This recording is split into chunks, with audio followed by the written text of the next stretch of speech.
We have covered many connectors on this channel, but none of them sound quite as futuristic as these power connectors from Positronic Amphenol.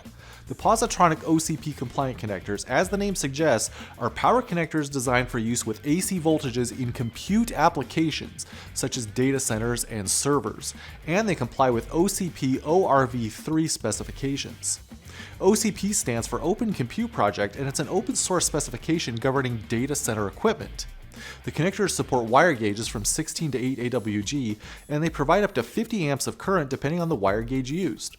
The cable family includes pin contacts, a back shell strain relief, and a male connector that provides engineers a variety of termination options, including crimp panel mount, straight PC tail, and right angle PC tail. Additionally, the cable family can be terminated with various connections, including an IEC connector, a NEMA connector, or flying leads.